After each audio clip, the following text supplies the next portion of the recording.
We got a lot to talk about here with wind chills 10 to 20 below.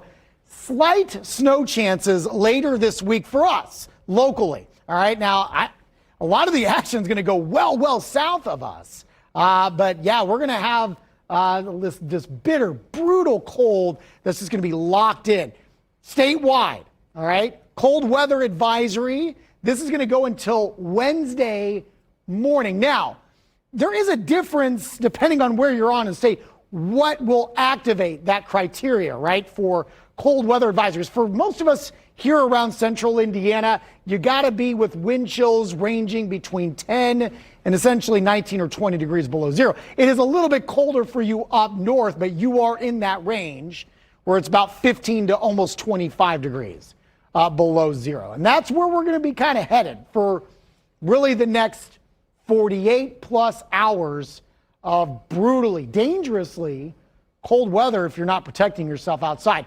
We are at 2 right now in Indy. Northwest wind at around 14 miles per hour. Not super windy, but it's enough.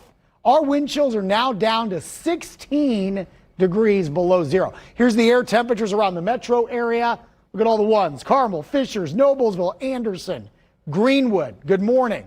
Mooresville, you're at 2. Same thing with Franklin. So it is a rough start. Again, those are air temperatures. We're down to 0 in Richmond, 2 in Muncie. And the warm spot right now in Lawrence County, down in Bedford, sitting at 5. Here's the wind chills. Rough. 15 to 20 degrees below zero right now. Coldest spot is up in Kokomo. Wind chills at 20 below.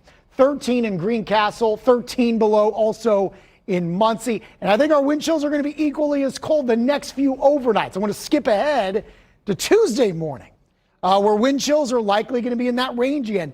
10 to 15 degrees below zero. We could see some spots getting to as low as 20 below. I don't think we're going to be quite as breezy, and we have more clouds overnight, which may be kind of helping to keep things in check for us. Wednesday morning, I think, will be pretty nasty as well. 5 below to 15 degrees below zero, and there could be a few areas that could be a bit colder. Again, that's going to take us through Wednesday morning. There will be some improvement then once we kind of get going into Wednesday afternoon. Look at the temperatures across the Midwest. You have this humongous Arctic ridge of high pressure right now where we're near zero across much of the Midwest, where we have a little bit denser snowpack. Look at Minneapolis at 11 below. And then look at all the weather alerts. I mean, we were talking about the deep south, right? This goes all the way down to the Gulf Coast.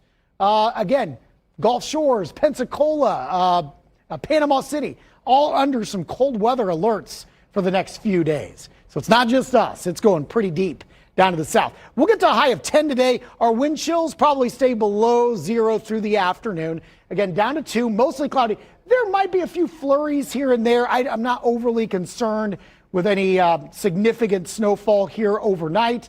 And then tomorrow, very cold, mostly sunny, highs in the single digits. Wind chills, again, will stay sub-zero. We do bounce back a little bit on Wednesday, still well below average, but we'll hit the lower 20s. And I do think we'll likely see some better chances then for temperatures warming later this week. I showed you some of that snow with the system coming in tomorrow into Wednesday. Look at the numbers here. New Orleans could see several inches of snow, and it rides all along the Gulf Coast here. Mobile, you're talking about a lot of these popular tourist spots along the Gulf Coast from Alabama to the Panhandle of Florida. If New Orleans sees even more than an inch, it would be the first time since the late 1960s. Even Houston could see around an inch or 2 of snowfall. So very rare air that's settling in over the eastern half of the country. 7-day forecast here. And I mentioned those 20s back on Wednesday. Back to 30 on Thursday. I do have a slight chance for some snow showers with a boundary moving in on Friday and highs into the upper 20s. We do modify the numbers closer to average this weekend. Saturday up to 37, a chance of rain showers then Sunday with highs into the